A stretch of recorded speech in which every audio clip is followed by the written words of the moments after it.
Well, you better do something, Prue said, because two crazy dog mothers have got you in their sights. This is I Don't Even Own a Television, Dachshund Through the Snow, not an Alex Carpenter mystery. 1, 2, 3. There are books that are good, there are books that are bad. There's some books so fucking awful you wish you never had read them at all, 'cause a novel can ruin your life.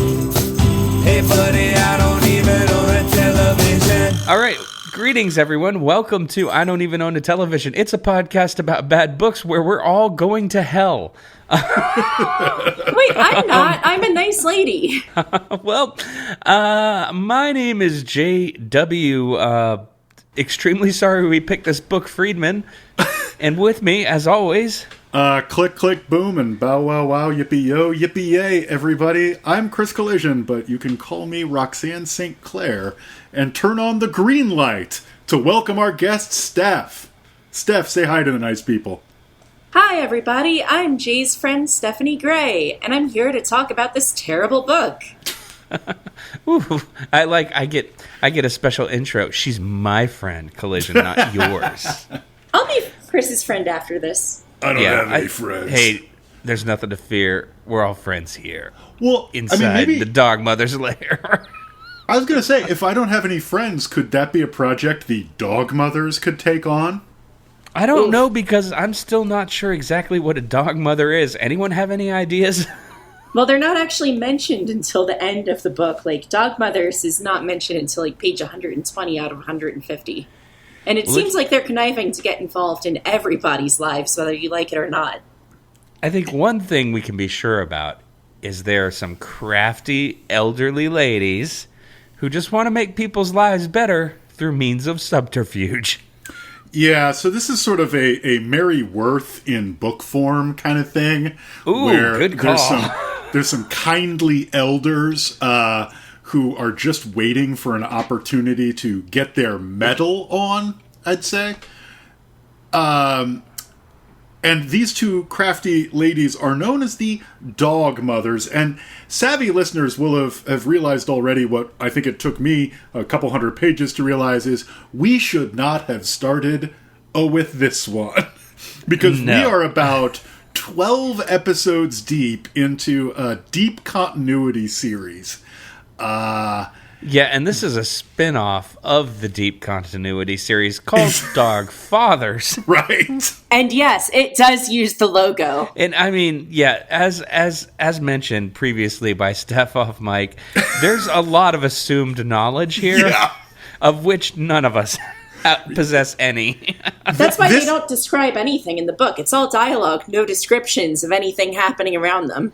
Yeah, there's a section, I was going to save this, but like I think people need to understand what we just went through, so I'm just going to read a brief passage. This is the kind of book that has a 5 or 6 page Dogfather/Dogmother's family reference guide at the end that walks you through no fewer than 3 family trees.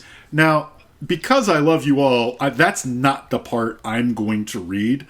I'm going to read you a little section here that goes a little something. You know what this is going to be, I think. I sure do. It goes like this.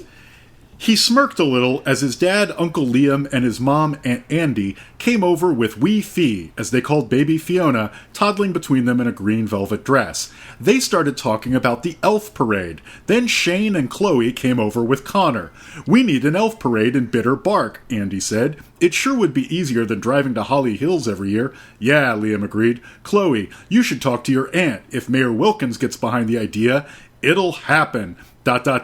She took over when your Uncle Frank died, and those were big mayor shoes to fill. Fields wide open, Chloe replied. I was thinking about asking Daniel. I'd run, Connor said. I'd love to be mayor of this town. That's too many names. It's too many. It's too much dialogue. And those are characters who have never been mentioned in this book up to this point. So I feel like in the Dogmothers extended universe...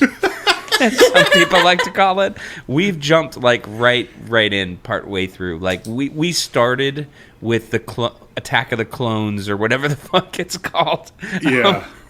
Like, I'm glad Roxanne St. Clair took a break from like being on a nighttime soap opera or whatever to write a suburban America in 100 Years of Solitude, but like that's too much. Like that was very much what reading this book was like. Anyway, sorry, Steph, I jumped on you. So as someone who grew up in the 90s, I used to love the Babysitter's Club series. And there's over like 150 books within the series with like the 7 different core members of the club. And, you know, basically there's just a whole shit ton of books about these like 13-year-olds that are somehow trusted to watch these 5-year-olds. And there is a whole Babysitter's Club universe that takes place within Stamford, Connecticut. You learn about all their lives. But the thing is, there's no expectation of continuity. You can jump into the Babysitter's Club at any time, starting with like book 52, book 76, because the second chapter of every Babysitter's Club book explains to you all of the characters' backstories, including the fact that Christy's parents got a divorce, and that's why she goes between both of their homes. You have no idea why Christy went between... No, it's not that sad. She's the coach of the softball team, and she's a bad bitch. She's holding shit down in the Babysitter's Club world. She's definitely, like, head bitch in charge. But regardless, it explains all of that to you in Chapter 2, reliably, of every Babysitter's Club book. So a point where, like, you can learn to skip Chapter 2 after a while, but you're good if you want to go back. Now, can I say one thing? Yes. Now, normally, we would shy away from such descriptions, but since you just opened the door, I want to say that another powerful frustration with this book is sort of our self-imposed rules mean that we could not make bitch pun after bitch pun about this book. So hopefully you can fill in some of that gap for us. I mean, when we get to the Olive Garden part, sure. Spoilers. Yes, this is a book where a scene takes place in Olive Garden, and not just any scene, the pivotal scene. Spoiler, we're heading to the Olive Garden. Get in the car. Get in the minivan. I think at this point it would surprise no one to learn that both of the protagonists of this book, I'd say, or the protagonist and her sidekick, who I feel like is probably the protagonist in the other books, but I have no fucking idea because I'm never going to read another one of these, are septuagenarians. And this is a book that is categorically not for us. Just wanted to point that out. And the only reason we picked it is because when we found Dachshund Through the Snow and Alex Carpenter Mystery last time around, I discovered that there was another book called Dachshund Through the Snow, and we thought it would be a really funny thing to do to have 2 episodes in a row about Dachshund Through the Snow. However, I had no idea that this book was going to be a sentimental journey through the elderly years of kindly old grandmas. So now I feel like a jerk. Okay, first off, I'm not going to apologize for the fact that the brand promise of IDEO TV as an enterprise is, if there's a book called Dachshund Through the Snow, we're going to cover it. No apologies. That's who we are. This is what we do. Second off, yes, we're all well aware that there are some reprobates out there who mispronounce it as Dachshund for some ungodly reason, probably having to do with not knowing any Germans. And we're aware that those people think the pun works. Hell no, we still hold firm against. Third off, yes, I'm going to give you a bonus point. This book ruled. I don't know what you two are complaining about. I mean, if you've ever wanted to read a book where a Polish grandmother She's Greek! has a near-death experience in an Olive Garden... She's Greek, Jay! Jay, for the love of God! Half the book is about her being Greek! Sorry, I'm told you, we're already going to hell no matter what. But yeah, where a Greek grandmother has a near-death experience in an Olive Garden and is brought to life by a vision of a golden dachshund. The dog of truth. This is the book for you. Maybe that doesn't sound good to you because you're terrible. But that sounds very good to me because I'm awesome. Can I go on record just as saying I think this is the weirdest thing we've ever read? It was a very strange journey to read this book. I still can't believe you forgot the grandmother was Greek, Jay. They mention it every 5 seconds to the point where they talk about my old neighborhood in New York, Astoria, Queens, which wasn't actually Greek until the 60s, but this woman is remembering it being Greek in 1955, so I questioned sort of some of her grandmotherly memories. Well, it happens. That's fair, but so... Steph, is this in your normal wheelhouse? This is the kind of thing you read every single day, or is this like, your first tentative step into the world of bad bookery? How did this treat you, just sort of overall? I felt very peer pressured as a cat person, honestly. I'll tell you how it happened. I sent Steph a message and was like, "Hey, want to be on the podcast? Because you're really funny, and we don't want to be two dudes making fun of a book about grandmas." So that makes sense. You definitely needed to call up a woman like Joe Biden. It's like any woman. All right, do I know any women? All right, women for the job. Women, we got binders full of them. That's a little 2015 throwback for all you savvy heads. No, but not definitely. I want to make sure everyone knows this is not tokenization. Steph is legitimately hilarious, so I thought she'd be a really good choice for this, and that is why the three of us are talking about this ridiculous fucking novel. So, shit, we didn't prep you for plot in 60 seconds. I just realized. So, Collision, do you want to take it upon yourself, or should I try to do it? I think I can do this off the dome, but actually get it in 60 seconds for once. I trust Chris. You said the grandmother was Polish, Jay. Yeah, I definitely shouldn't do this. I will make a mess of this. Okay, Collision. Okay, sorry. Well, first of all, yeah. Let's listen to an exciting song. You got 60 seconds. Scream in the shout. 60 seconds. Don't leave nothing out. You got 60 seconds. Just open your mouth and tell them what the goddamn book's about. Oh, at some point I want to sing Dachshund Through the Snow, chatting with Chris and Jay. I have to get the Dachshund Through the Snow, chatting with Chris and Jay. No, I gotta fix the second line. I would say yakking with Chris and Jay. I think it would be easier to get into the cadence. No, I don't say yakking. That sounds like vomiting. Yeah, but it's easier to get into the cadence. I'm leaving all this in. Fuck it. Fair. Anyway. Fuck you, Jay. Okay. So now that we've heard that song and a brief snippet of candid conversation, let's go ahead and see if you can do it, Collision. You have 60 seconds to describe to our listeners the plot of this book. Now, normally, I prep assiduously for this segment and fail it badly. This time, I am going to do it off the dome, because generally we do impose this segment on our guest, but we're not going to do that this time. I think mostly because we're all very, very afraid we're going to hell for this anyway, so we're trying to be extra nice. I'm not afraid at all. I was perfectly fine with reading this whole thing. Dudes, y'all got some grandmother issues. Not that I do, having two very different grandmothers, one being a major Fox News racist and the other one being a very, very nice progressive person. So they would not be friends the way that these two grandmothers are in this novel. I only very ever weird knew to me. One of my grandmothers, and she was the sweetest lady ever, so yeah, you're right. I do. I have grandmother issues. I called her Meme. She was wonderful. Oh, you called her Meme. That's so sweet. Yeah. Okay. All right. Your anyway, grandma Meme. But Jay. I'm gonna ask for a little bit of support, Jay. Okay. Please signal me at the 30-second mark. Okay. And please signal me at the 50. Please signal me. Jesus Christ! Please signal me at the 15-second mark. Okay. Okay. I will do that. So, are you ready to begin?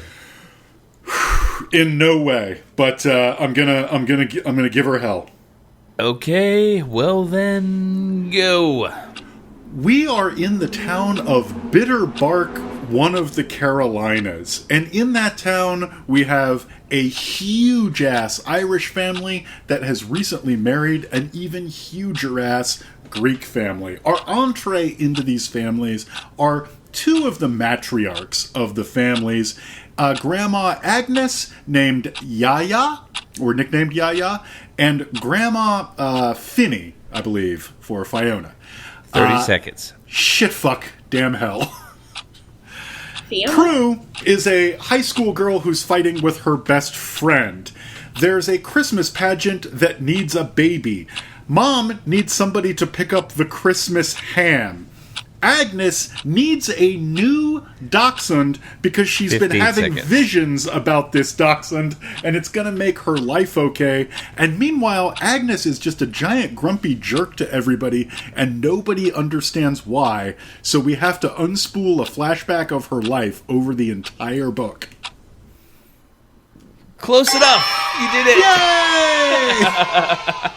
You were over by like 2 seconds, but for an impromptu off the dome, we'll let that happen. You weren't cannabis bringing a notebook to a rooftop battle rap, so I'll give you credit for that. But I left a lot out. What I think we need to get across is this is a book where there's one problem, and so the person goes off to solve the problem. The problem is Agnes wants a new dog, a third dachshund to go with her previous two. So she goes to a guy's house to get the third dachshund. He says, I'll sell you this dachshund, but you got to get me a ticket to the Christmas pageant. She's like, dope. She goes to the Christmas pageant. The guy running the Christmas pageant's like, we need a baby to be in this Christmas pageant. She's like, dope. She goes off to get a baby. Getting a baby from Mom. Mom's like, I'll give you the baby, but you got to pick me up a ham. They're like, dope. She goes to get the ham. The ham guy's like, I'll make you a ham, but you got to get me a gift certificate from my wife. They're like, dope. So it's just, and that's literally the first 40% of the book. Now, Collision, you're not much of a video game man, I know. But I'd like to point out that essentially, this book is a series of fetch quests, as they would be called in the video game parlance, which is, like a trade-a-thon. Like, oh, well, you want to get this magic sword? Well, first you've got to go to this elf and give him a magic diamond, but he won't give you the magic diamond until you go to this orc and get like a special blessing scroll, and it's that, but it's all like Christmassy shit and old people. And shame. There's a whole lot of shame in this book as well. I found that to be one of the overarching themes. Like I had forgotten that this was a constant quest. Like if you give a mouse a cookie style, just because of all of the passages about shame over the years and how it'll turn you mean and terrible.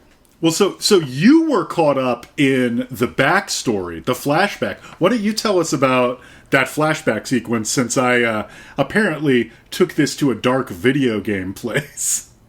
Well, what really stuck with me is how, pretty much the first 80 or 90 pages of the book are talking about how Grandma Yaya, which in my brain this sounds like Lizzo in the song Juice when she's saying, Yaya-yee. So Yaya, she's got this deep-seated shame from back in the 50s before there were Greeks in Astoria. She's in Astoria, Queens, being Greek there.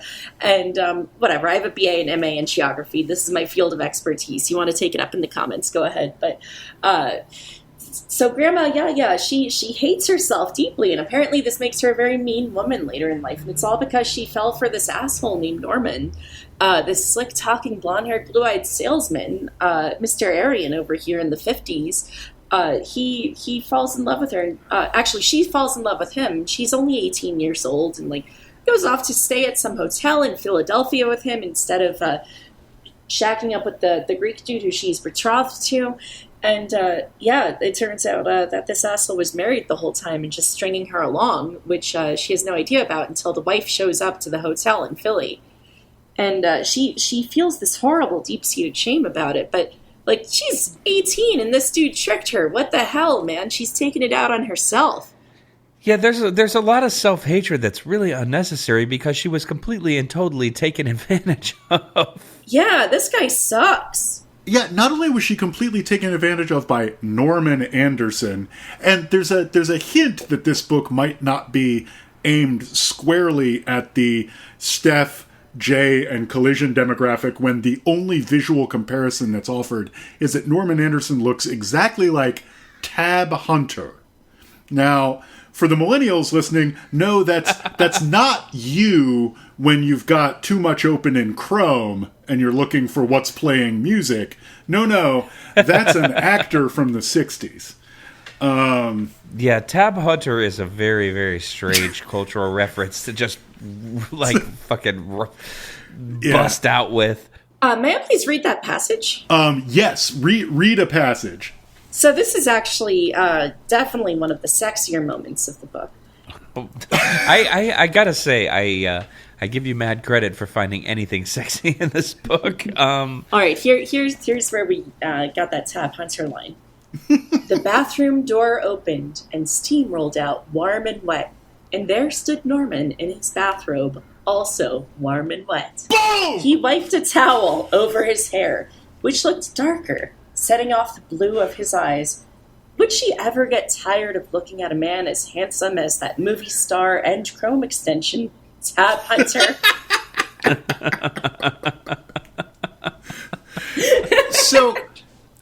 But it's important that even in the narrative as given, Agnes has, by her own lights, been a jerk. She self-applies the word shrew, which, not okay, because of the shame she feels for 60-plus years at this point. Internalized misogyny. At this point.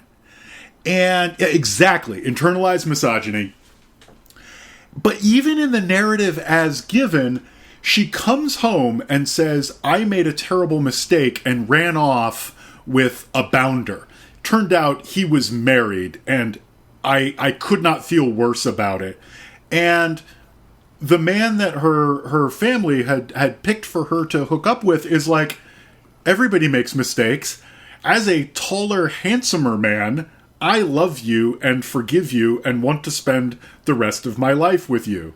And she's like, I feel such shame I need to be a dick to everyone around me for the next 65 years until a kindly Irish grandma finally pulls the story from me with ham, and I can finally begin the process of healing. And that narrative as given doesn't make that much sense to me.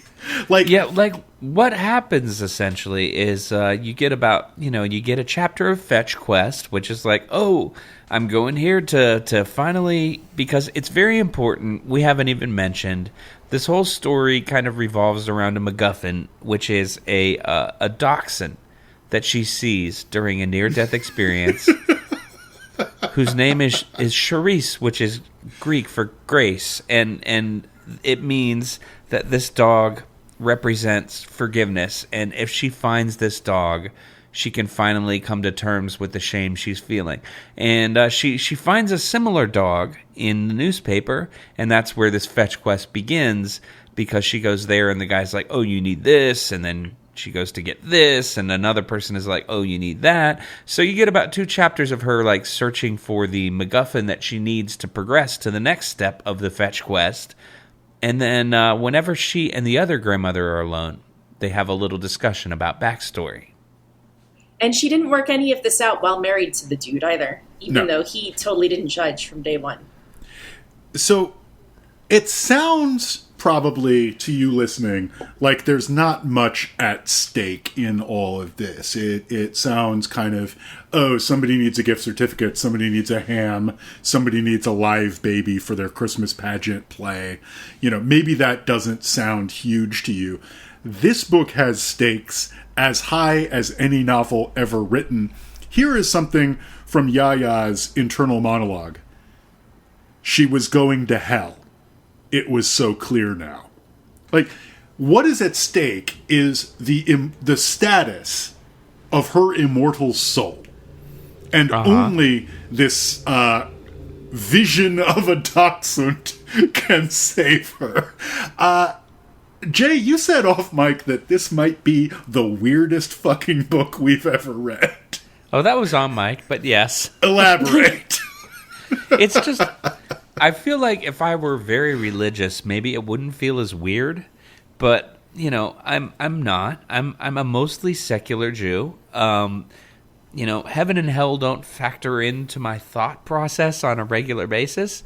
And so just this idea that, like, I have to atone for something that was somebody else's fault for 65 years, and the only way that I can solve it is through obtaining the Master Sword, a.k.a. a special dachshund. It's just really weird to me. It's so strange. You can just atone by not eating ham on Yom Kippur. That's the day every year when you go in the atone zone, and you fast, and you're good. Exactly. Reform Jews for life. Hell yeah. Okay, so there's all of this guilt and shame about her losing her virginity, or not losing her virginity, rather. We can't really tell, but we're pretty sure, like, at some point it did happen. Meanwhile, at the end of the book, they start teasing about the mayor of Bitter Bark, Connor Mahoney, part of one of the larger Irish clans, about how he's a total man-slut. He's broken the heart of every woman between 25 and 40, very specific demographics given. And everyone's just chuckling along like, ha ha, oh, Connor, the man-slut / mayoral candidate. No women will vote for him because he's awful. And that's going to be the next Dogmothers book. Sorry to spoil it for you guys, but the Dogmothers are actually going to get involved with finding someone for Connor. And it's just like, why does he get a pass? Fuck this guy. He sucks. Yeah, if anyone should be shameful, it's Connor Mahoney. Yeah. No, I want to say I want to say something, and it's not really about Connor, but yes, tune back in, because if I have my way, we are 100% doing that book at some point, because that book is called Chasing Tail. Oh, no. Well, the good thing is I accidentally downloaded it at the same time as this book, so I've already paid for it. Now we have to do it. You accidentally paid $2.99 for it on Amazon. Whoops. Hey, you don't say that name. Oh God! That tab is open accidentally. He said, defending himself entirely successfully. Sure, Jay. Sure. I may not have an e-reader device explicitly dedicated to books for this show, so it doesn't fuck up the recommendations on my Kobo. So, that is, yeah. If true, that is such a cursed device at this point. It is completely true, and you should see the ads it serves me, man. What does it think of you? But I do want to clarify one thing. At the time Yaya chases down Norman Anderson to say, I've left my family and I want to be with you, only you. At that time, she still had what the book calls, and you quoted correctly, the last shred of her virginity. Yeah. Pause to wallow in the creepiness and awfulness of that phrase. How does that work? Is that like being a little bit pregnant? Unclear. Let's not dwell on it. No, it's sort of like when Selma from The Simpsons, I forget what she witnesses Homer doing, but there's a famous Patty and Selma quote. It's one of them, and she says, there goes the last shred of my heterosexuality. Yeah. Exactly. Like, it just moved her, I think, from 6 to 7 on the Kinsey scale. I can't remember which direction. Oh, dude, the Kinsey scale only goes up to a 6. You just spinal tapped the Kinsey scale and turned it to the 11 of the sexual spectrum. That's our new podcast slogan, by the way. Spinal tapping the Kinsey scale. But I will say, it is fairly clear that in Philadelphia, her month in the hotel room, there are no more shreds left. Oof. And it is not entirely clear that Connor has engaged in any of these acts. He's merely broken hearts across this town of 5,000, perhaps because he was refusing to engage in the acts that the ladies were wanting. And the only way to find out is to tune in next week when we chase our tails. Wow. So we're going to find out this guy fucks or this guy doesn't fuck. First of all, there will be absolutely no Connor apologia on this show. We're not apologizing for this man-slut. It's women 25 through 40. So tune in on our spin-off podcast, Penetrative Acts, were there any in this book, ? When we take on Chasing Tail. Well, someone was conceived in a minivan, mind you. Oh, God. And she's like 10 years old and looking over at the minivan and thinking of that. Actually, the ages are inconsistent, too. I couldn't tell if she's like 10 or 18 or what. Either way, that line was very creepy. For the record, she's talking about something that happened in the book. Yeah. You know what? It's hard. As someone who hasn't been following the Dogmothers fandom or the Dogfathers fandom, they have different directors.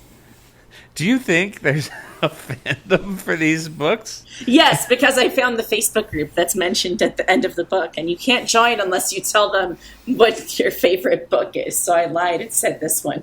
I know it's specifically referred to as a private group, and I know why. Let's see if they let me in yet. You can't let the riffraff into the Dogmothers fandom, for I'm sure. ready to do some shit posting about dachshunds. Just posting Heathcliff cartoons everywhere. You've been tagged by Heathcliff Gang. So, I think we've characterized the reading experience in general here. Do we sound batshit insane? Because if little. we do, we've characterized it. Yeah, for sure. Yeah. But I think we should maybe add a little bit of structure and maybe pull out some of the specific warp and weft of this rich tapestry in a segment we like to call High Points and Low Points. High points are high, and low points are low. High points, low points, get ready to go.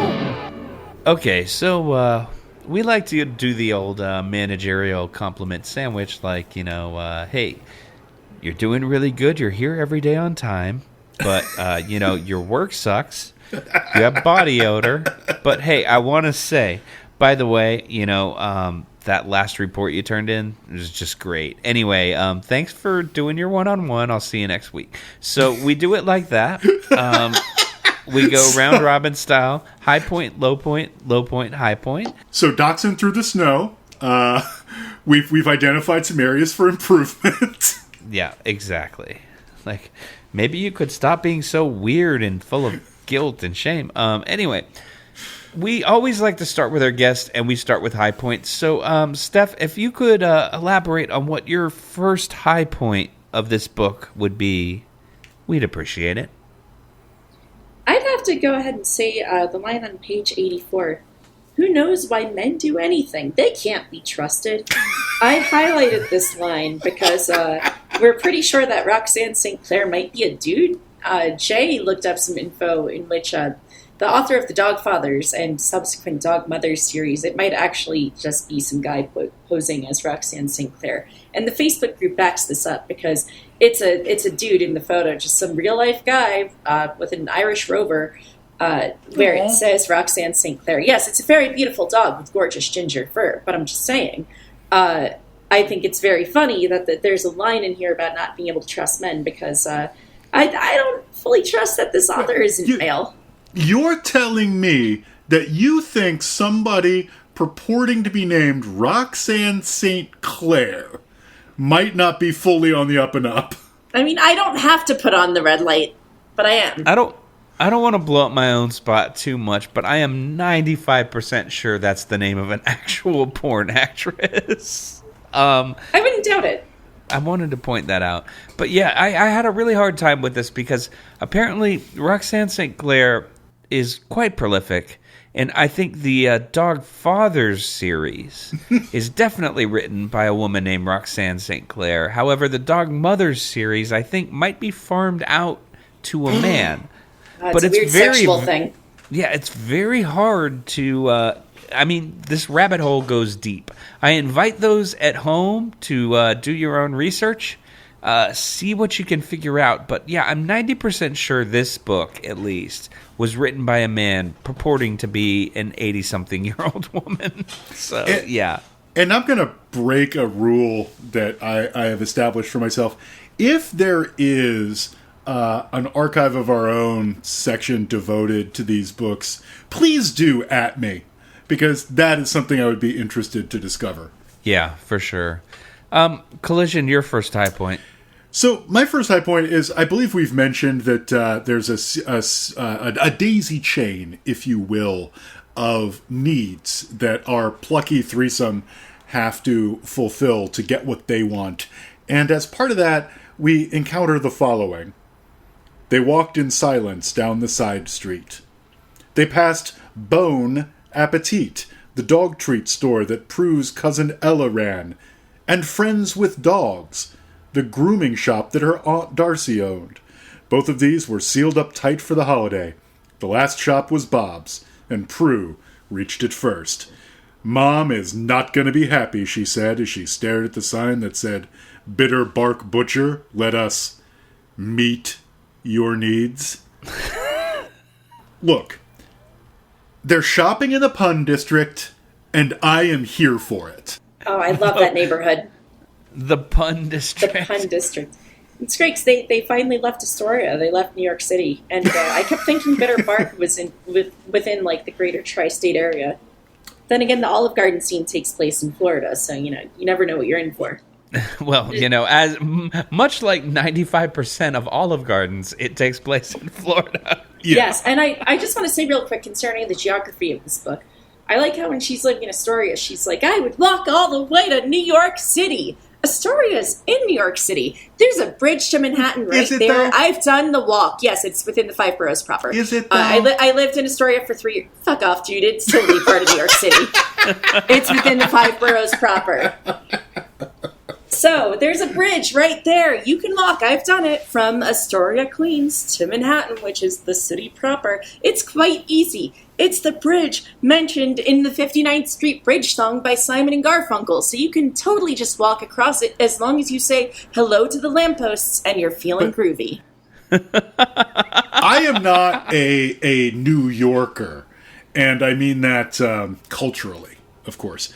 But I'm told that if there's a bridge or a tunnel, that's not really New York. Oh, no. It's not like the Bay Bridge, which is like, God, if you walked across that, like, it would be an epic journey. No. It's definitely part of the 5 boroughs proper. Like, Astoria is, like, directly, like, right in Queens. And yeah, and I believe the bridge and tunnel thing refers almost specifically to New Jersey. Yes, and Long Island. Yeah. Don't argue with a New Yorker with an MA in geography. Yeah, no. I have family from Babylon, Long Island, and they're bridge and tunnel people for sure. Oh, they are. I believe once you're inside one of the 5 boroughs, you're a New Yorker. Yes, it's Long Island that they take the bridge and tunnel. They say, "Oh, don't go to the city; it's dangerous." That's only because the last time Uncle Austin went to the city was in the 70s and 80s when Alphabet City and all those neighborhoods, they were all heroin needles. Jay, did you have a high point? I did, and let me tell you exactly what it is. It's a passage. This is a little bit of a callback to our last episode of, once again, this is a passage of trying to make a pun that scans work out loud. And it says this. I think I'll be Santa again, Yaya said, waving the van in front of her before he... How do you wave a van? Waving the van in front of her before pulling out? Really? Grandma asked. You will? Only if I can sing... Dachshund Through the Snow. Sorry. Grandma rang the bells. With my bells of sleigh. Prue finished it off, leaning her face right between theirs. Off to church we go, laughing all the way. I just wanted to do my Dachshund Through the Snow voice again. So. I'm concerned about how your own grandmother sounded after hearing that. She didn't. I was just trying to figure out the last episode, which was also about a book called Dachshund Through the Snow. I was trying to figure out how that could possibly work as a pun, and what I discovered is it only works if you do a really exaggerated, like, cartoon version of, like, a 1950s, like, Chicago accent, and like, Dachshund Through the Snow in a one-horse open sleigh, then it kind of works, so... No, my grandmother didn't sound like that. She was an angel. She just swore in Quebecois constantly. Tabernacle. Marriage. Yeah. No, seriously, folks, if you are unfamiliar with the way French Canadians swear, look it up, because they don't say fuck. They say, like, fuck Jesus. It's a very sacrilegious form of vulgarity, and I approve 100%. Anyway, let's move on to low points. Steph, what's your first low point? I gotta say, I'm distracted for a moment just thinking about Rad Shepherd and the fact that the guy who had the dachshund in the end, his name was Rad Shepherd, like a shepherd who's rad. What's even better than a good shepherd, who was the only one of us who was without sin. I'm just thinking about Rad Shepherd. When I think of Rad Shepherd, I think of like a dog, like with some cool kicks on, like maybe riding a skateboard doing kick hell flips. Yeah. Or Shepherd. In this case, this is 1000% Jesus, but he can ollie. There's no doubt in my mind that's what Rad Shepherd is meant to evoke. Or just a cool youth pastor that like does some tricks on a half pipe and then sits on the coping at the top and is like, but what's really extreme? Jesus. So that's possible too. Is the forgiveness. Yeah.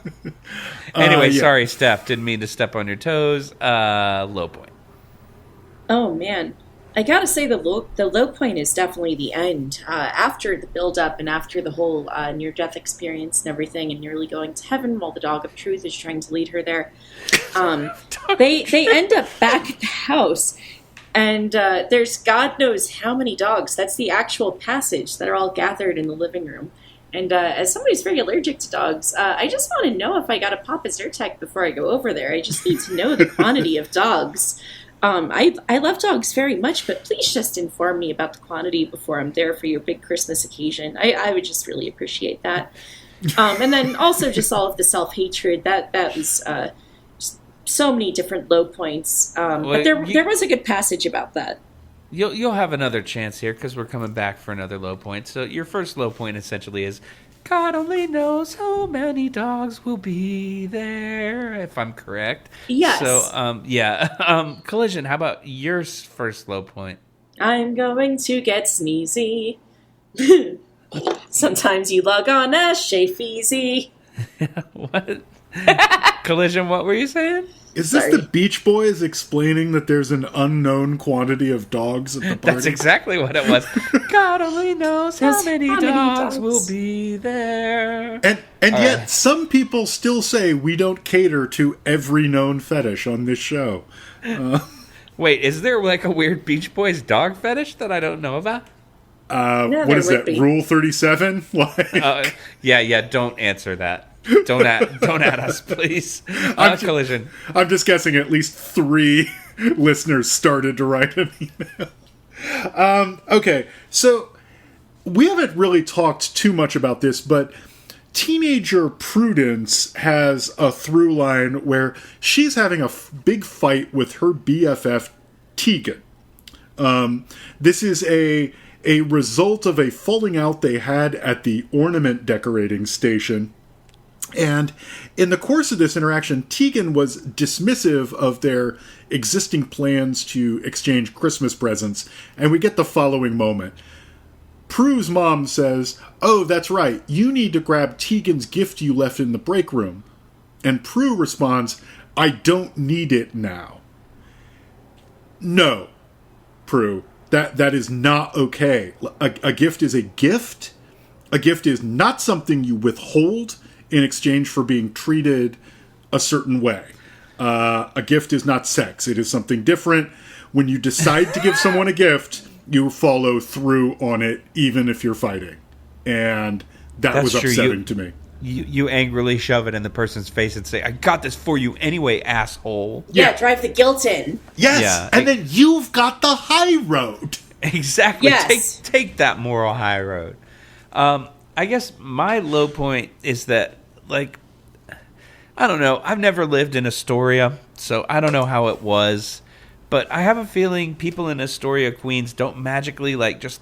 A town doesn't magically turn into... Or is this when they're in Bitter Bark? Either way, in America, this shit doesn't happen where you have, like, crazy Christmas festivals and, like, the whole town turns out to, like... trim one big tree and everyone puts their fucking presents under the tree for the entire town. Oh, that's Bitter Bark. That is not fucking No, that's Bitter Bark. But here's the thing, Jay. Like, this is, and I only know this because of our friend Dave and Jeb's podcast, Dave and Jeb Aren't Mean. This is not a real world story. This is a Hallmark movie in short novel form, right? Like, Yeah. I was getting pastoral English village vibes from this whole, like, they're having a fete, basically. And, like, or however you pronounce it, the F-E-T-E word. A fete. A fete, yeah, they're having a fete, and like that doesn't happen in America because we don't care about our neighbors here. So this whole thing just rang very, very hollow to me, and that was my first low point. Is that so much of the plot of this book revolves around something that would absolutely never happen in an American town, especially a goddamn suburb in the South. Right, but that's because this is just a Hallmark movie, and they're all basically set in that suburb, right? Like, our primary plot is holiday festivity related. All the families are extended, all the religiosity is pervasive, and all our problems can be solved with a short conversation with a kindly Irish grandmother who rolls with a crew who are known to themselves and others as the Dogmothers. Like, we're not in... This is not what we would call... Yeah, this is not a novel of social realism here. You know, this is a fantasy land. It's not Upton Sinclair's The Jungle. Yeah. Valid point. And speaking of Astoria Queens, they definitely would all be gathered around a Christmas tree because recently there have been a lot of restaurants shut down there for folks getting drunk and partying in the streets without masks on. So, yeah. Sorry, Astoria, I still love you. My heart is still there. I lived there for years. It's a great place, beautiful area. Who's partying there without masks? Oh, everybody. Okay, let's move on. Next low point. Steph, give us one more. Probably, one of the low points for me was Prue just giving a little laugh when she looked outside and saw her dad's refurbished minivan. The one she was conceived in. Ew. Parked a few feet from Mom's car. What the fuck, Prue? Why does your brain go to that when you've seen that minivan your entire life, considering they've owned it from the date of conception onward? Why is that your only memory of it? Like not eating Cheerios in the back seat, not riding in the car with your mom and singing along some music. No. You specifically think of the fact that your parents fucked in that minivan and you were conceived there. What's wrong with you, Prue? I agree with this so much, and I didn't even think about it until then, but, like, you have so many other memories that have to do with that minivan. Why does it go right there? That's creepy. Yeah, and it's we not gotta even unpack like that. Yeah, it's not even after, like, a particularly, like, sexual scene or anything like that. It's just that happens. And it makes me wonder if every single time her entire life she's been seeing that minivan and thinking, my parents fucked there. That's weird. Yeah, and she's just going to the minivan to get a Christmas gift out of it. So it's her mind that went there. Hey, Mom, can I get a ride to soccer practice? In the minivan? Where you touched my father's penis? Oh, it's time for your low point, Collision. Well, my and everyone else's low point is the sentence I just said. Yeah, that's probably true. But the low point of the book for me, I don't like to argue with the premises of things. That to me is not a fun way to spend time. But I read the following, and I had to take a long break from this book. Tegan, Grandma Finney said, the pretty one with the reddish hair and curls? Why, she's too Irish to be unkind. Well, damn, there's a lot to unpack there. There is. I feel like Collision's the only one qualified to actually talk about this. But The Irish side of my family didn't come to the wedding when my mom married a Jew. Those grandparents actually didn't show up. Wow. Yeah. All right, sorry, Collision. Didn't mean to step on you, but No, yeah. not at all. I just having been of Irish extraction most, if not all, of my life, the conflation of Irish and super nice was not something I was previously aware of. I mean, it's almost like people from different cultures, they can have individual personalities that have nothing to do with where they were born. Well, there's that, but also there's such a thing as stereotypes. And I'm not gonna accuse this book of trading in the occasional stereotype. Why, that would be like saying... But you should. That would be like saying this book is mostly about white Catholic ethnics getting together and being white Catholically ethnic together. Oh, except for Agnes, who's Greek Orthodox. I believe that at this point, she goes to midnight mass with him, and I think that like what we see through this book is that the Santorini clan has been drawn in to the Irishness of it all. Oh boy, the Clan Sereni. Yeah, like I think that they're just now white ethnics themselves.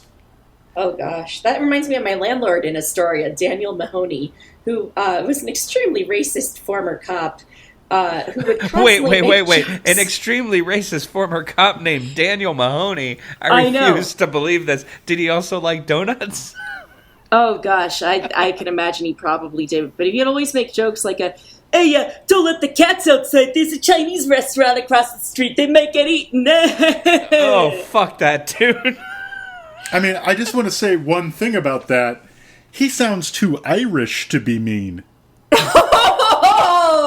Oh shit. Oh, so Lord. I guess it's time for my final low point, which in this case I think would just be the way that this book is absolutely nothing.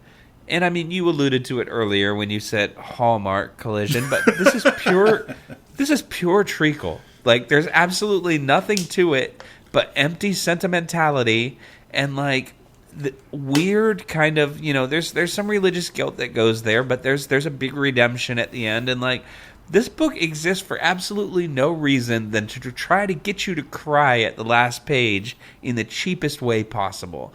And I fucking hate books that emotionally manipulate me, which is a way to say that this book made me cry.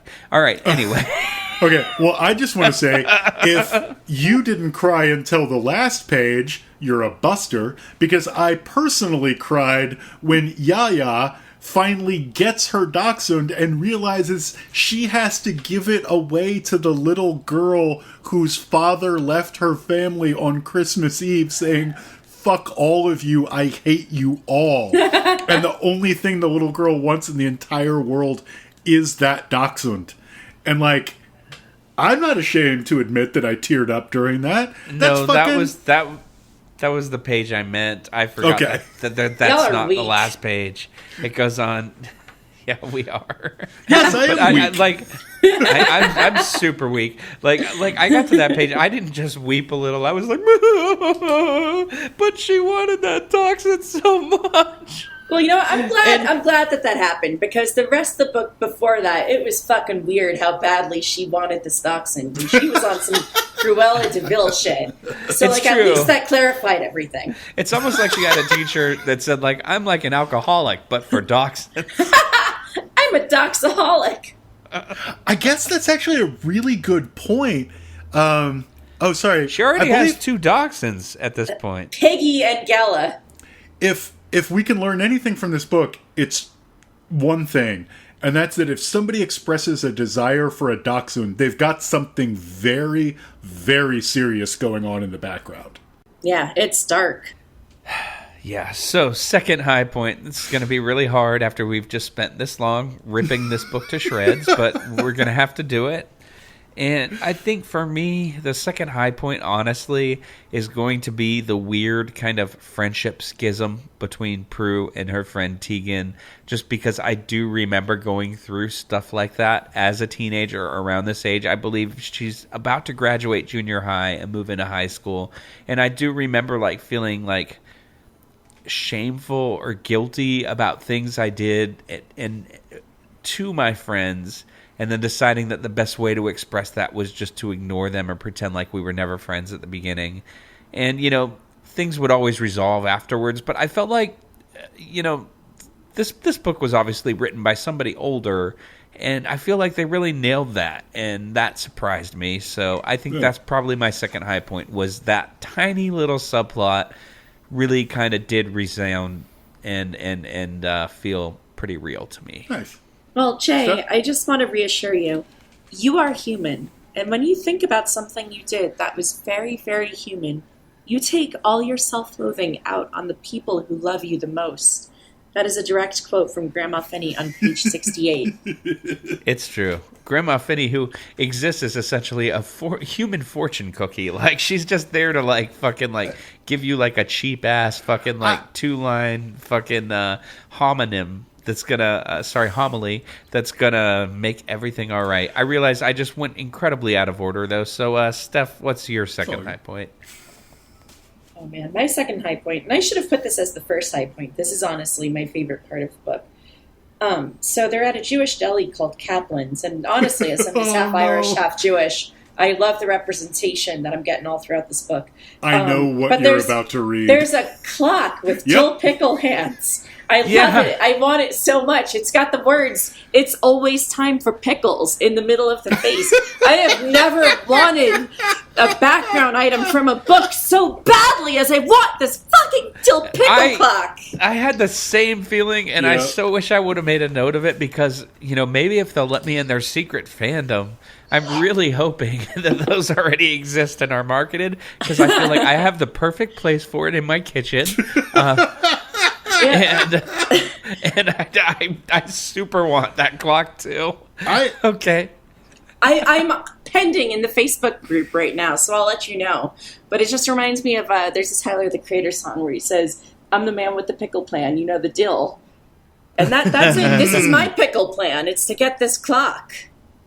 Just as badly as on page 21 when Agnes says, "Through gritted teeth, you better give me that dog." She says, "You will give me that dog," she said through gritted teeth. It's important. Can I say something like slightly negative about that, though? Is I've seen a lot of clocks, not to brag, but the way... Oh, buddy, we've all seen a lot of clocks in our lifetime. Come on. But the way you design that is not with dill pickle arms, which is frankly maybe the most upsetting phrase that I've ever heard on this podcast. That's what makes it great. Yeah, and the way you do that is a happy dill pickle body with a face inexplicably at the top and two Mickey Mouse arms with big white glove hands pointing at the things. So yeah, if you're a boring ass goyim, but where the fuck are you going to print the phrase, "It's always time for pickles," if Mr. Pickleman is front and center? Come on, man, be realistic. Underneath, look, I will send you 3 designs to pick from by end of day. Oh, to pickle from, as if you know the dill. Oh, holy shit! Do not get salty with me. Oh, man. Oh, I gotta say, there's so much more flavor here than at Olive Garden, which Agnes fucking hates. She hates Olive Garden. I just gotta say, tasteless ravioli. I stay on my brine 24/7. Yeah, so, there it is. There it is. Oh, it's okay. A barrel Collision. of laughs. I'm sorry for calling you a slur. We got to knock this off before it gets any more peppercorny around here. Oh, Lord. Listen, Bae, leave this one alone. Look.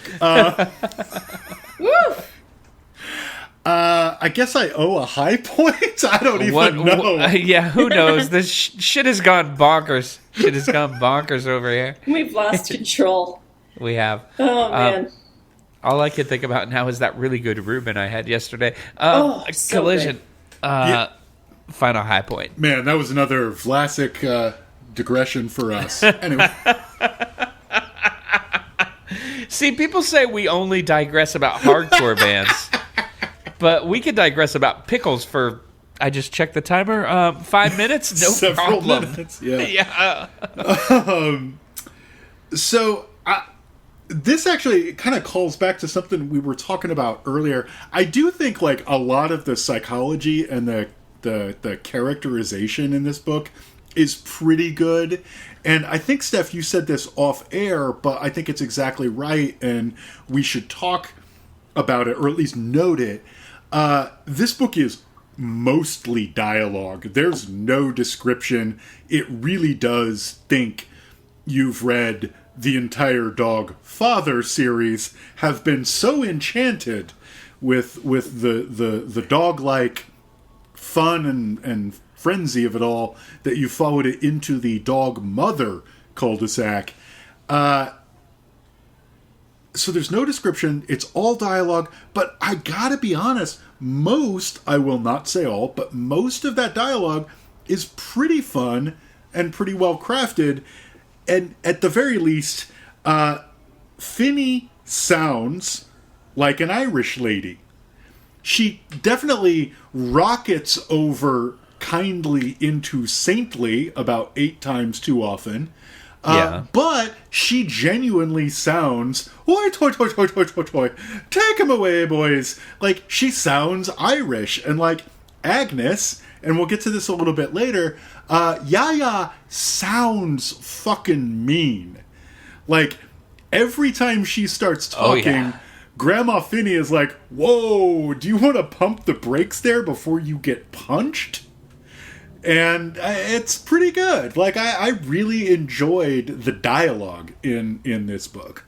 I'm inclined to agree, and it's just something that we forgot to mention is that, like, one of the kind of defining characteristics of Finny and Yaya's friendship is that Finny is constantly telling Yaya, a.k.a. Agnes, sometimes your wit gets really mean, and you need to dial it back a knob. And I've been on the receiving end of that, like, in several friendships, and it really rang home pretty true. So I do agree with that. And it's super cute because it blink and you miss it, but it is established that they're roommates. Like, they're not just friends, they live together. So this is like a constant thing. I wanted to learn more about Nicodemus Santorini. I know that in the first half of the book, she was like, I don't practice Santorini. But by the time he came in, I bet he had that good Greek chest hair. Well, if dark eyes and everything. If you want to know more about him, you would need a crystal ball. Oh. All right, that's it. We're going to break. We'll be back.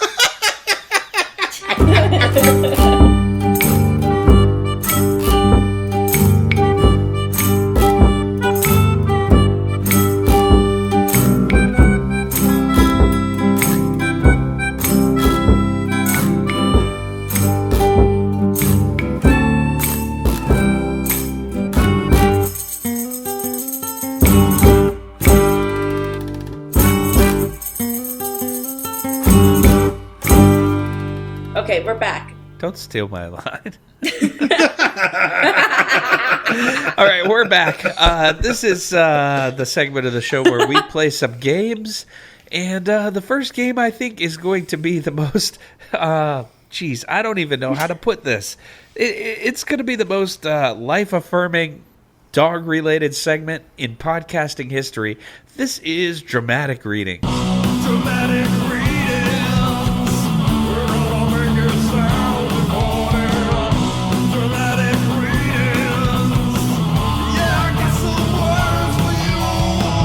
Oh my God. Dean Koontz just looked up and got extremely angry at you. Dean Koontz. All right, minus Koontz. All right, here at Dramatic Readings, we like to let our guests go first. So, Steph, if you would like to regale the folks at home with a dramatic reading from this book, we would greatly appreciate it. Thank you, Jay. I'm going to go on for a while. Good thing you left Piggy and Calla at home to rest, Prue whispered in her ear. They'd be the color of Fee's dress with envy. Yaya just smiled, her gaze distant and content. But they'll get used to it, Prue added. You'll spread the love. She gave a long sigh. Yes, I will. That's the lesson of this dog, you know, to spread the love. Prue smiled. I'm so glad you got your Christmas wish, Yaya. She didn't answer right away, listening to Liam, handing out his usual Christmas gifts, T-shirts with dog sayings, including one for Shane, the world's greatest dog trainer, that said, your dog doesn't know sit, and another for Connor that read, sorry, I can't. I have plans with my dog. That ought to keep you out of trouble with the ladies, Liam joked. I don't even have a dog at the moment. Or a lady, Declan teased. Or a lady, Declan teased. You should talk, old man. So clearly Connor is being very much pressured here to get a dog instead of being the mayoral candidate mansled.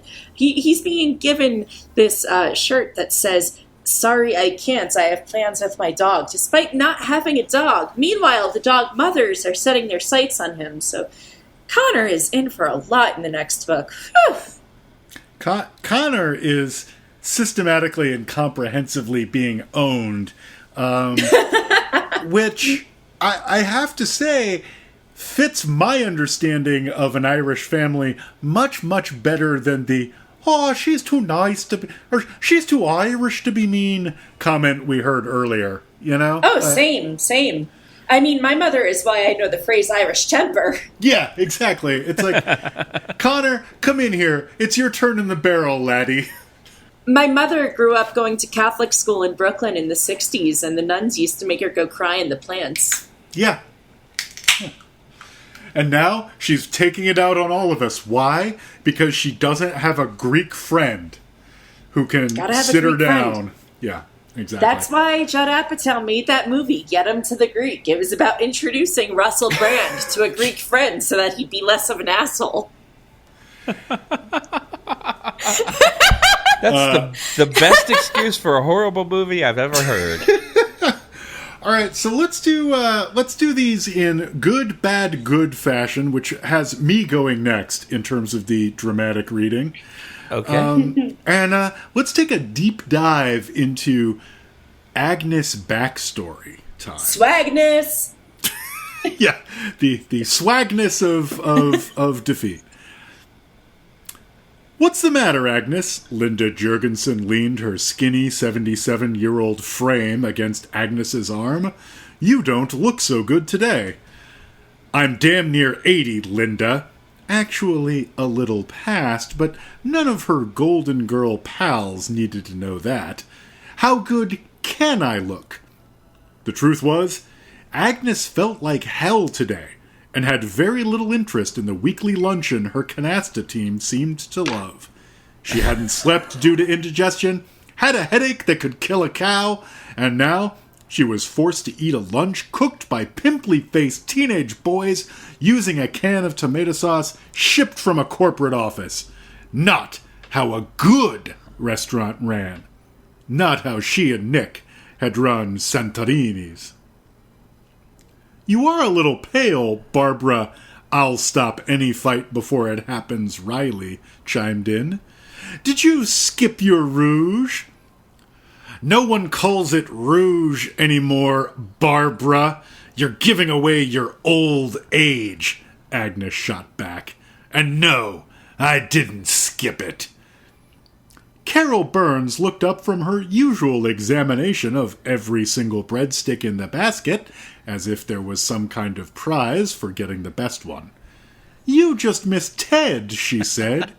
"It's been, what, 2 months without a word? That's gotta hurt."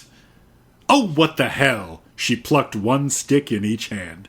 "I guess I'll take 2. That's why they invented unlimited on the menu."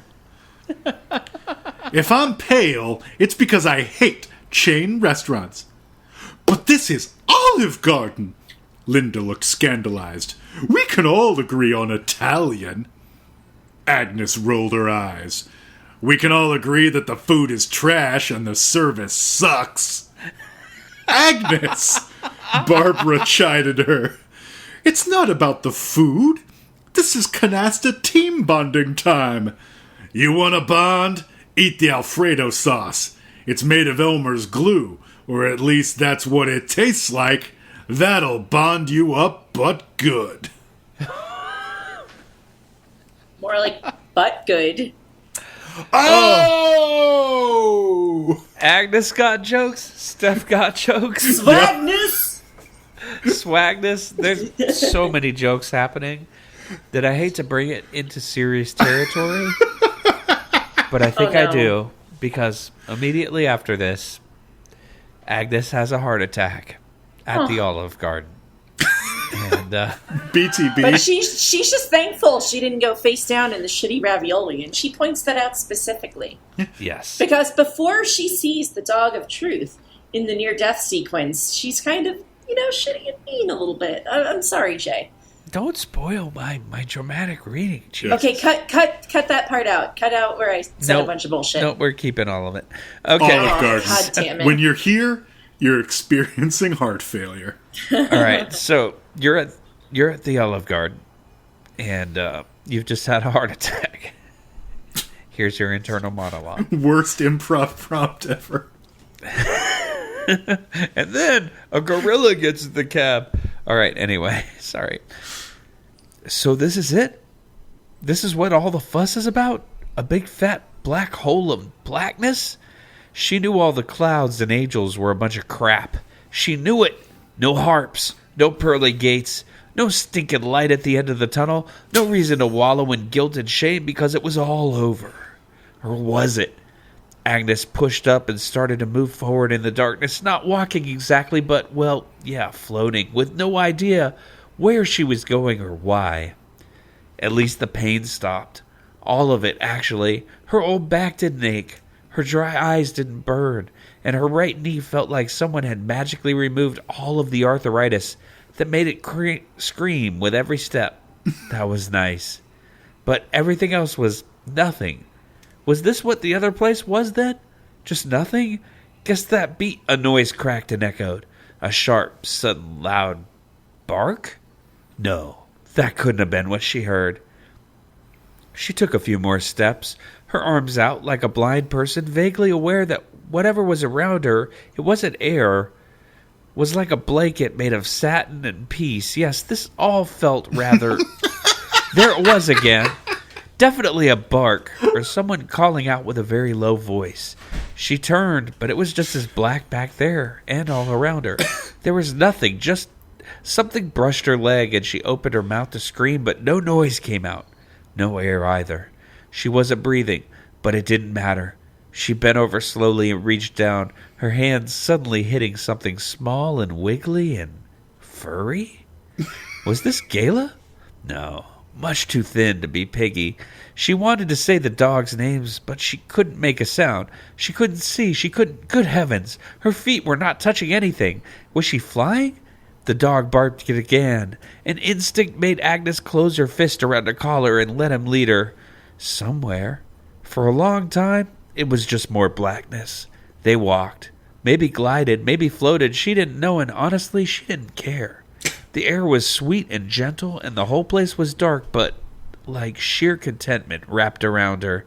Then she saw the light, a pinpoint at first like a tiny laser beam 100 miles away. The dog saw it too, barking again and urging her forward. It felt like she was running now, and still not actually touching anything under her feet. No air rushing by, and no need to even catch her breath. She had no breath, but somewhere, far away, like a million miles, she heard something hiss, a soft, distant scream, a man's voice delivering a rough order, the sound of chaos and death. Wherever she was now, the body she left behind just expired. For the first time, Agnes got scared, but the light point had grown exponentially, shedding a yellow gold beam and finally letting her see that she was in a long hallway and her companion was a small, brown, short-haired dachshund. Not Piggy or Gala, but Charisse. She heard the word, distant and close, and looked from side to side to hear who'd spoken it. The voice wasn't male or female or familiar or human. Charisse. The dog barked, suddenly slowing down to paw at Agnes. Charisse, is that your name, puppy? She thought the question had got a bark and wagging tail in response. Charisse. Still drawn to the golden light, she tried to remember what the word Charisse meant in Greek, letting her mind slip back to classes she took on Sundays after church. Charisse meant grace, mercy, forgiveness, the root of charity, the act of kindness, a gift freely given, like grace, mercy, and forgiveness. Was she getting all that after all? The dog barked and howled, as if he could read her thoughts and wanted to confirm this fact. This little dachshund was her escort to heaven. Agnes knew that to be so, without a shadow of a doubt. Soaring toward the light that was growing bolder, brighter, whiter, and closer, she followed the furry body, her eyes on her snout and floppy ears. Charisse was taking her to heaven. This dachshund's gone to heaven. Some serious shit, man.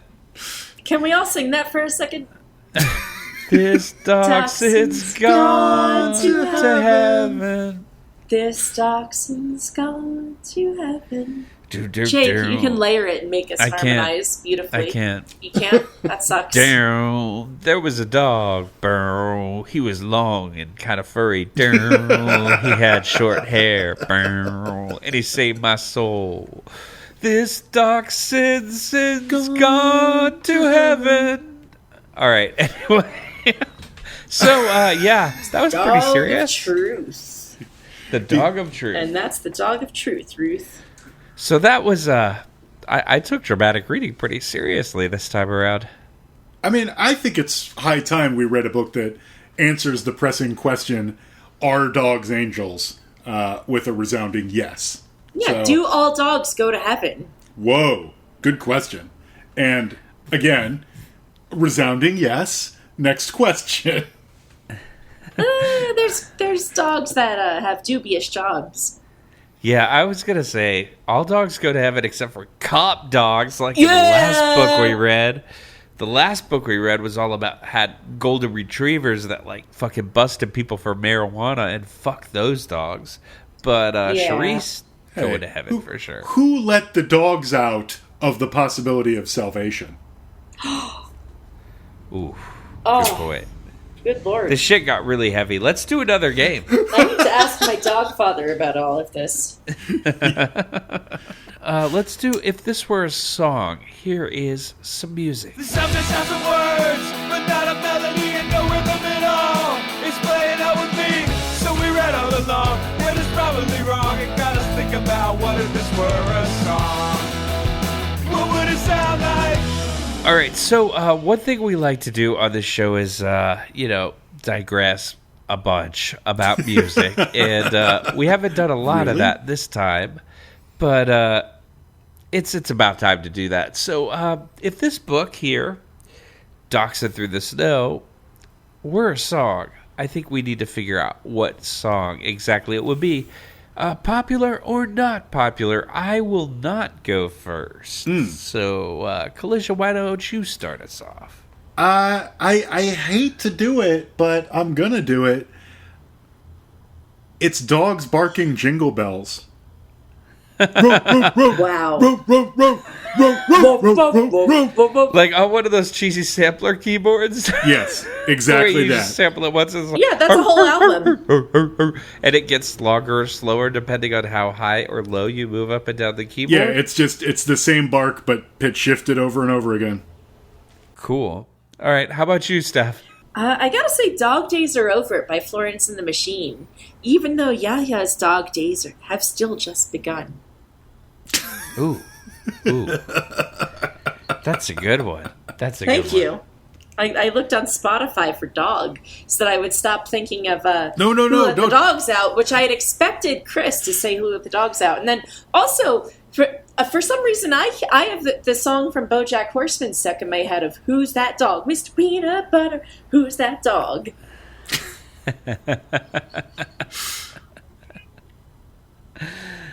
All right, So Jay, what do you got for us? Mine is a little bit more vague. I'm sorry, baby. But it would be anything from a DMX album. Ah, Yeah, because, he is the Dark Man X, but he also loves dogs. Is that what it stands for? Yeah, and, Damn, it's not like David Michael. He loves dogs. And this one is for all my dogs, what? So, definitely DMX. Probably, I guess if I had to pick a second pick, it would probably be Celine Dion's My Heart Will Go On, but with some dog puds worked in there. With dogs barking. Sure. But Yeah. I gotta say, is this really for all your dogs? Because we know about dog mothers and dog fathers, but what is the non-binary dog parent? Are they represented? They're not. not in this. No, Not yet.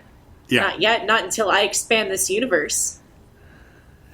Into just dog parents. Yes. Report back how that goes in the Facebook group. So, side game. We might say in the DMX voice, holla back, what? All right, anyway. Indeed, we might. So, side game based on this. If we had to pick just one of these options to play as Jerry the King Lawler shrieked next to J.R. Ross, by God, that's Blank's music. What the hell are they doing here? Which of these songs would be best for that purpose? Probably DMX. DMX works the best with some white dude yelling puppies. I think that would probably rile up the crowd the most. Although, I'd love to hear a little Florence and the Machine played at a pro wrestling event. That'd be fucking great. Well, don't worry. Through the magic of editing, I can make that happen. Woo!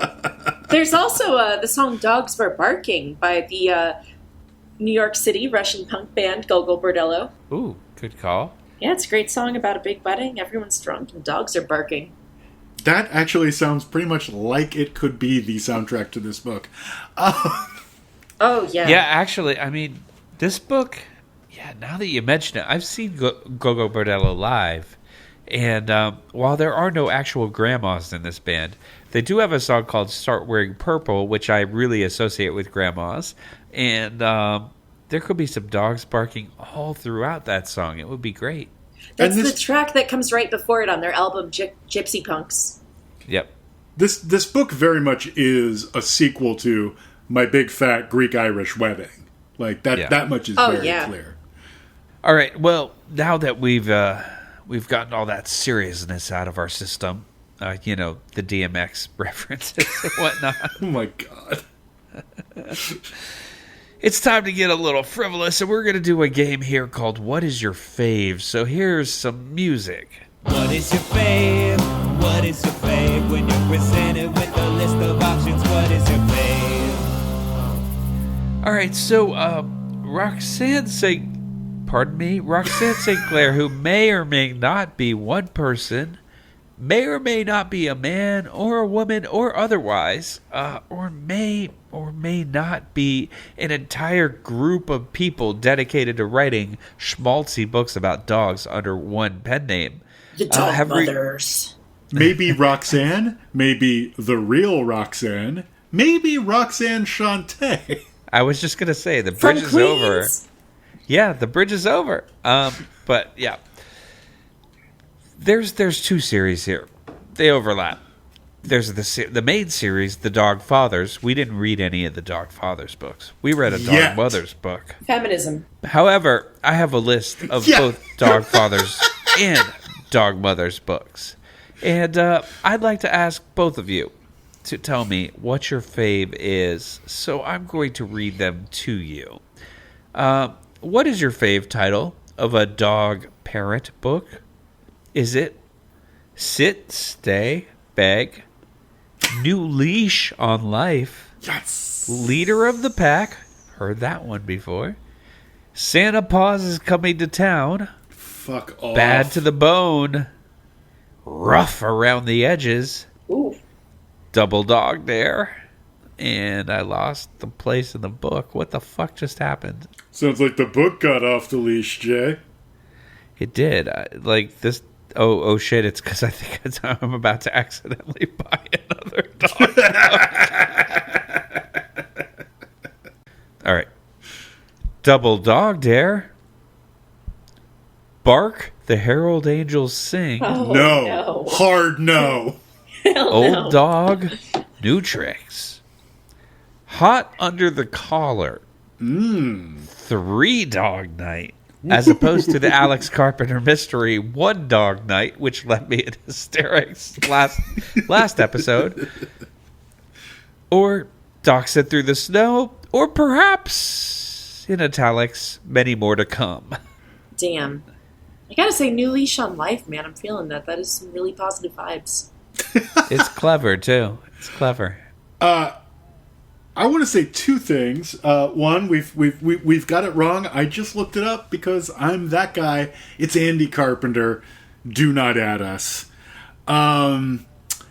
2, I'm sorry, you didn't read it on that list, but I saw it at the end of my copy, and it's all day, every day, chasing tail, my man.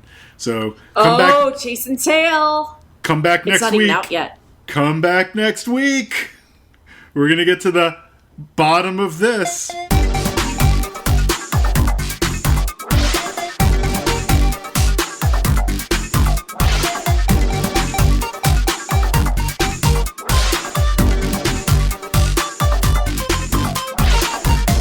All right, we're back, and we're done talking about Dachshund Through the Snow for the second time in a row.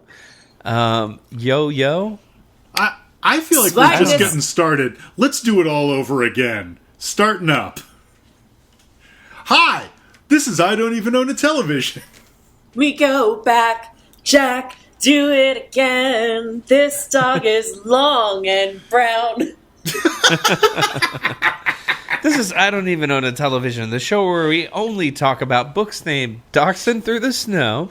And we're back for our final segment where we're going to recommend things that we liked more than this book, which I'd like to say was easy, but unfortunately there was a lot of sermonizing and whatnot in this book, so there's a lot of stuff that I appreciate more than this, and I think I'm not alone.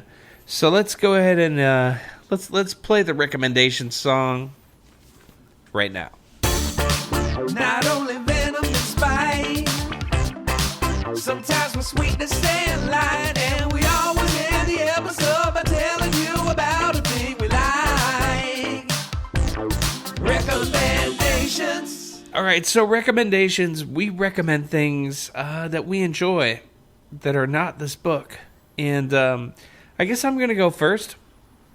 Gonna go incredibly highbrow as usual, and I'm going to recommend a video game, which is Paper Mario, the Origami King, for the Nintendo Switch, which is a pseudo-RPG light that kind of combines a lot of elements of various video games you play, but most importantly, contains origami versions of Mario characters that you're used to. And as longtime listeners know, I'm a big origami fan, so this really spoke to me. However, upon looking on the internet, I cannot find patterns to make any of these characters that don't involve cutting or pasting, which violates two of the most fundamental rules of origami. So enjoy the video game, but don't expect to make the origami at home. However, you'll have fun playing it. That's my recommendation. Paper Mario Origami King just came out. All right. Collision, how about you? Yeah, so the first thing I would like to recommend is our spin-off podcast that is all books about magic dogs all the time. It's called Leash That Thing Alone. Should be available on your podcatcher of choice. The second thing I'll recommend is actually a book. And that book is called Swing Time by Zadie Smith. And I'm breaking a rule of mine because I'm not done with this book yet, but as people who have been listening for the last couple of months will know, I've had a lot of trouble reading. Everything's really felt like just an incredible chore. And this is the first book I've tried in a couple of months that actually felt good to read. It makes me want to keep reading it instead of turn it off and go lay face down on the floor. So even though I'm not actually done, I feel like I probably will be soon because I'm enjoying the experience and taking some pleasure in it. And I hope it helps me build up a tiny bit of reading momentum again. So yeah, Swing Time by Zadie Smith, and more generally, find something that actually works for you instead of continually beating your head against lesser works like Not to call anybody out, Jennifer Egan, but Manhattan Beach I found completely impenetrable and unenjoyable. Anyway. Is Swing Time in any way about jazz? Sort of, but probably not in the way that you're hoping. Okay. It's more I'll about... still check it out anyway. It's more about dance, identity, race, and the possibility of being an actualized person in society. That sounds great. But I'm only like halfway through, so don't quote me. Yeah, but it sounds like kind of just what I need right now. So I'm gonna check that out. How about you, Steph? I recommend that once the pandemic is over and all is well, to travel to Astoria, Queens. It's a gorgeous neighborhood right in New York City. Oh my gosh, Astoria Park, built in the 1930s, using a lot of WPA funds. There's gorgeous views of the Triborough Bridge. Got the East River, the Empire State Building, the Queensboro Bridge right there. You've got all sorts of food, Greek, Italian, Egyptian, Turkish, like Yemeni, Afghan. Astoria has just an incredible amount of diversity, and there's restaurants like Taverna Kyklades, the greatest Greek food you will ever have within your lifetime. Incredible seafood, probably my favorite restaurant in the entire country. Just all sorts of different places. Victory Sweet Shop for incredible baklava. You've got Brothers Taverna, which had some maskless folks dancing outside of it, so they got their liquor license suspended. But God, if they don't have the best gyros. And then the kebab lady, who's just, she's got a little kebab cart, and she sells chicken and lamb on a stick. And like for $3, you can get grilled chicken on a stick with like lemon and sea salt, and it's just so flavorful and incredible and amazing. And best of all, it's not even that far from New York City itself. You can walk there across the Queensboro Bridge. 59th Street Bridge, feeling groovy.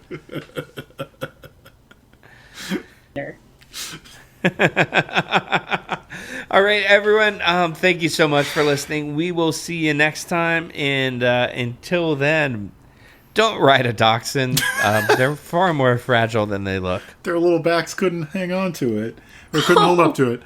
I hope you leave in a lot of the extras this time, Jay, because I think everybody would really enjoy hearing how the sausage dog is made.